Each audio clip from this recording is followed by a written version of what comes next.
जी, अस्सलाम वालेकुम।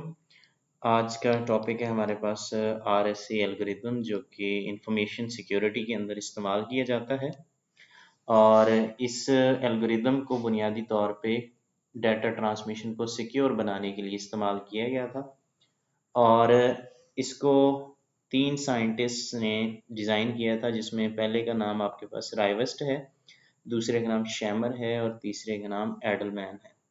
और इन्हीं के नाम के इनिशियल्स की बेस पे एल्गोरिदम का नाम रखा गया था।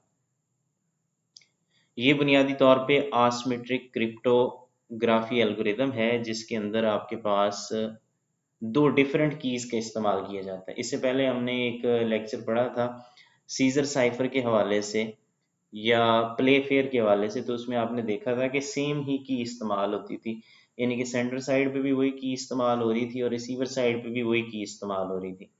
लेकिन ये आसिमेट्रिक एल्गोरिदम है जिसमें सेंडर साइड पे एक और की इस्तेमाल होगी और रिसीवर साइड पे दूसरी की का इस्तेमाल किया जाएगा। इसमें बुनियादी तौर पे दो फार्मूलाज इस्तेमाल किए जाएंगे। एक फार्मूला इंक्रिप्शन के लिए यूज होगा और दूसरा फार्मूला जो है वो डिक्रिप्शन के लिए यूज होगा। अगर आप इंक्रिप्शन के फार्मूले में देखें तो यहाँ पे C is equal to P की पावर E मॉड n लिखा हुआ है। तो यहाँ पे C से मुराद है साइफर टेक्स्ट जो इंक्रिप्शन के बाद हासिल होता है। P का मतलब है प्लेन टेक्स्ट और E का मतलब है इनक्रिप्शन की, जो कि इनक्रिप्शन के वक्त इस्तेमाल की जाएगी। और दूसरा है आपके पास डिक्रिप्शन के लिए formula which is where P is equal to C power D mod n। यहाँ पे P stands for plain text, जो कि डिक्रिप्शन के बाद आपको ओरिजिनल मैसेज हासिल होता है उसको प्लेन टेक्स्ट कहते हैं, या जो आप मैसेज सेंड करते हैं उसको प्लेन टेक्स्ट कहते हैं। C stands for cipher text और D स्टैंड्स फॉर डिक्रिप्शन की। अब यहाँ पे इंक्रिप्शन के लिए जो की इस्तेमाल होती है उसको नाम दिया गया है E का, और जो डिक्रिप्शन के लिए इस्तेमाल होती है उसको नाम दिया गया है D का। इनको फाइंड करने के लिए डिफरेंट प्रोसीजर्स हैं, जिस प्रोसीजर को हम अब फॉलो करेंगे और स्टेप बाय स्टेप मैं आपको समझाऊंगा कि इसमें हम इंक्रिप्शन और डिक्रिप्शन किस तरीके से कर सकते हैं। अब पहले प्रोसीजर के अंदर आपके पास पहला स्टेप है, दो वेरिएबल्स आपने लेने हैं और उन वेरिएबल्स की वैल्यू आपके पास प्राइम होनी चाहिए। प्राइम नंबर का मतलब ऐसे नंबर्स होते हैं जो या तो खुद पे डिवाइड हो जाएं या वन पे डिवाइड हो जाएं, तो ऐसे नंबर आपके पास प्राइम नंबर कहलाते हैं। उन दो प्राइम नंबर्स को डिनोट करने के लिए मैंने दो वेरिएबल्स लिए हैं, जिसमें एक का नाम आपके पास P है और दूसरे का नाम आपके पास Q आ रहा है।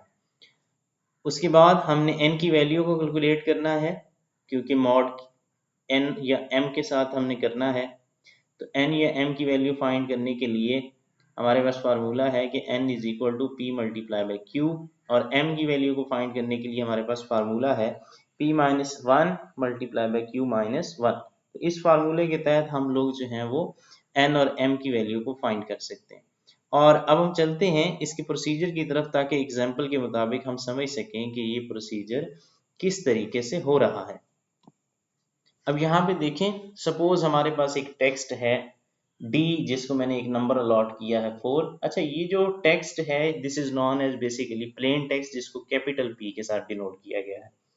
अच्छा, इसको आप कोई भी नंबर अलॉट कर सकते हैं, लाजमी नहीं है कि 4 हो, 10 कर सकते हैं, 20 कर सकते हैं, 30 कर सकते हैं, जो भी आपका दिल करे आप यहाँ पे मेंशन कर सकते हैं। तो सबसे पहले आपने दो प्राइम नंबर्स लेने हैं, जिसमें मैंने एक नंबर P लिया है जिसकी वैल्यू 11 है, दूसरा प्राइम नंबर Q लिया है जिसकी वैल्यू आपके पास 3 है। n की वैल्यू को फाइंड करने के लिए मैंने सिंपली P एंड Q को मल्टीप्लाई किया है तो 33 आई है वैल्यू।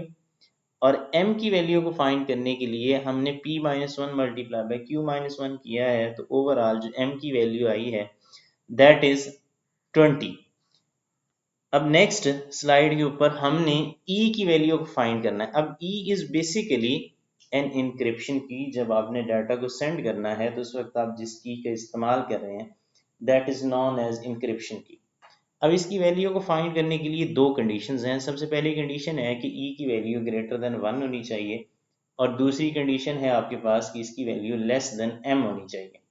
अब यहाँ पे हमारे पास m, हमने जैसे लास्ट स्लाइड में देखा है कि m की वैल्यू हमारे पास 20 आई है, तो हमारी E की वैल्यू 1 से ग्रेटर होनी चाहिए और लेस देन 20 होनी चाहिए।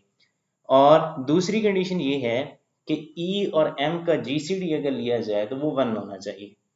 अब अगर आप सपोज करें कि हमने ई की वैल्यू 3 ली है, तो 3 और 20 का अगर आप जीसीडी निकालें तो वो ओवरऑल 1 आ रहा है। तो इसमें हमारे पास दोनों कंडीशंस ट्रू हो रही हैं कि ई की वैल्यू 1 से भी ग्रेटर है और लेस देन 20 है, और दूसरी कंडीशन ये है कि ई और एम का जीसीडी निकाला जाए तो 1 आ रहा है। तो हम कह सकते हैं कि हमारे पास जो इंक्रिप्शन की वैल्यू आई है वो 3 आई है। हमने सिंपली इंक्रिप्शन वाले फार्मूले के अंदर वैल्यूज को पुट किया है। तो प्लेन टेक्स्ट की वैल्यू हमारे पास 4 थी, जैसा कि हमने एग्जाम्पल के स्टार्ट में देखा। यहाँ पे आप देखें तो P में हमने D इज इक्वल टू 4 रखा हुआ है, तो प्लेन टेक्स्ट की जो वैल्यू है वो 4 है, तो वो हमने यहाँ पुट की है। E की वैल्यू 3 आई है, मॉड n, तो n की वैल्यू हम पहले कैलकुलेट कर चुके हैं जो कि आपके पास 33 आई है। तो जब हमने इसका मॉड लिया है तो हमारे पास जो साइफर टेक्स्ट आया है उसकी वैल्यू आपके पास 31 आ गई है। अब आपने डिक्रिप्शन के प्रोसेस को परफॉर्म करना है। तो जिस तरीके से आपने इंक्रिप्शन करने के लिए ई की वैल्यू को फाइंड किया था, वैसे ही डिक्रिप्शन करने के लिए आपने डी की वैल्यू को फाइंड करना है। अब डी की वैल्यू को फाइंड करने के लिए आपके पास दो कंडीशंस हैं जिनको आपने इंप्लीमेंट करना है। सबसे पहली कंडीशन तो ये है कि डी की वैल्यू कैलकुलेट करने के लिए आपके पास एक फार्मूला यूज होता है which is equal to 1 plus K M over E. आपने यहाँ पे k की वैल्यू ग्रेटर आर इक्वल टू 0 करनी है। ये अब नीचे मैं टेबुलर फॉर्म में एक टेबल मैंने बनाया हुआ है, उसके जरिए आपको एक्सप्लेन कर देता हूँ। दूसरा ये है कि आपने एक कंडीशन ट्रू करवानी है या कंडीशन फुलफिल करवानी है जिसमें डिक्रिप्शन वाली की को e के साथ मल्टीप्लाई किया जाए और उसका m के साथ मॉड लिया जाए तो 1 आना चाहिए। अब ये चीज़ें मैं आपको प्रैक्टिकली करके दिखाता हूँ कि लेट्स सपोज हमने एक टेबल बनाया है जिसके अंदर 3 कॉलम्स हैं, जो कि पहला कॉलम k की वैल्यू को रिप्रेजेंट करता है, दूसरा कॉलम d की वैल्यू को रिप्रेजेंट करता है, और तीसरा कॉलम जो है वो दूसरी कंडीशन को फुलफिल करने के लिए इस्तेमाल किया गया है। अब लेट सपोज जैसे हमने कहा कि k की वैल्यू ग्रेटर और इक्वल टू 0 हो सकती है, तो हमने k की वैल्यू ली 0, इस 0 को पुट किया इक्वेशन के अंदर which is equal to 1 plus K M over E. तो उसके जरिए हमारे पास रिजल्ट आया है 0.33, क्योंकि k की वैल्यू 0 है और m की वैल्यू हम निकाल चुके हैं 20 है और e की वैल्यू 3 है। तो जैसे ही कैलकुलेशन की है तो d की वैल्यू 0.33 आई है। ये पहली कंडीशन है जिसमें हमने d की वैल्यू फार्मूले के मुताबिक निकाली है। अब दूसरी कंडीशन है D E mod m is equal to 1। तो जैसे ही हमने मॉड लिया है, क्योंकि d की वैल्यू आपके पास 0.33 आई है, e की वैल्यू आपके पास 3 है, इसका मॉड m के साथ लिया है तो वो 1 नहीं आया, 0 आया है, तो हम d की वैल्यू 0.33 कंसीडर नहीं कर सकते। d की वैल्यू उस वक्त कंसीडर करनी है जब दोनों कंडीशंस आपके पास ट्रू हो रही हैं। एक तो d की वैल्यू आ रही हो फार्मूले के मुताबिक, और दूसरा उसका मॉड अगर m के साथ लिया जाए तो वो 1 आना चाहिए। ये दोनों कंडीशंस फुलफिल होंगी तभी हम डी की वैल्यू को कंसीडर कर सकते हैं, अदरवाइज हम डी की वैल्यू को कंसीडर नहीं कर सकते हैं। अब नेक्स्ट के की वैल्यू हमने 1 की, जैसे ही 1 पुट किया के की जगह पे फार्मूले के अंदर, तो हमारे पास डी की वैल्यू 7 आई है, और उस 7 को दूसरी कंडीशंस के जरिए इंप्लीमेंट किया है तो हमारे पास जो ओवरऑल मॉड की वैल्यू आई है वो 1 आ गई है। तो यहाँ पे हमारे पास दोनों कंडीशन सक्सेसफुल जो है वो अप्लाई हो चुकी हैं। तो d हम यहाँ पे कंसीडर करेंगे d इज इक्वल टू 7। अब डिक्रिप्शन का फार्मूला हमने इंप्लीमेंट किया, साइफर टेक्स्ट की पावर d मॉड n। तो साइफर टेक्स्ट की वैल्यू आपके पास आई थी 31, d की वैल्यू आई है 7, और मॉड n, तो n की वैल्यू आपके पास आई थी 33। अब जैसे ही इसको हमने अप्लाई किया तो हमारे पास जो डिक्रिप्शन के बाद रिजल्ट आया है वो 4 था।